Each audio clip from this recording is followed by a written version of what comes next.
కల్వకుంట్ల కవిత కొత్త పార్టీ ఏర్పాటుకు ఎట్టకేలకు ముహూర్తం ఖరారైంది. మేడ్చల్ జిల్లా కేంద్రంగా ఏప్రిల్ 25న పార్టీ పేరు, ఎజెండా, పార్టీ కార్యాచరణ రూపొందించడం జరుగుతుందని కవిత వెల్లడించారు. నిజామాబాద్ జిల్లా కేంద్రంలోని క్యాంపు కార్యాలయంలో శుక్రవారం ఏర్పాటు చేసిన మీడియా సమావేశంలో కల్వకుంట్ల కవిత మాట్లాడారు. రాష్ట్రంలో రాజకీయ శక్తిగా ఎదగాలన్నదే తెలంగాణ జాగృతి ముఖ్య ఉద్దేశమని, ఇందులో భాగంగానే అన్ని వర్గాలకు సముచిత స్థానం కల్పిస్తూ పార్టీ కార్యాచరణ ఉంటుందన్నారు. ముఖ్యంగా ఆడబిడ్డలకు, యువతకు అధిక ప్రాధాన్యత కల్పిస్తూ కొత్త పార్టీ ముందుకు వెళ్తుందన్నారు. మేడ్చల్ కేంద్రంగా ఏర్పాటు కానున్న కొత్త పార్టీ కార్యక్రమానికి జాగృతి కార్యకర్తలు పెద్ద ఎత్తున తరలి రావాలని కవిత పిలుపునిచ్చారు. మహిళలు కూడా భారీగా తరలివచ్చి కొత్త పార్టీ ఏర్పాటును విజయవంతం చేయాలని కవిత పిలుపునిచ్చారు.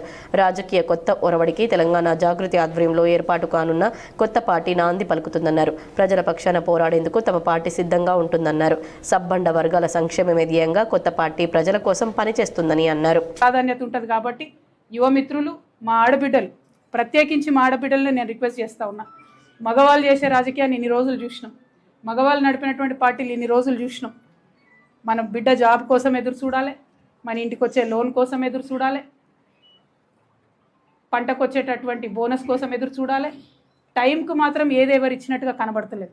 కాబట్టి ఆడబిడ్డల జీవితంలో మార్పు తీసుకురావడానికి ఈ రాష్ట్రంలో ఒక ఆడబిడ్డగా మీ అందరి ఆశీర్వాదం కోరుతూ నేను ఒక పార్టీని పెట్టబోతా ఉన్నా.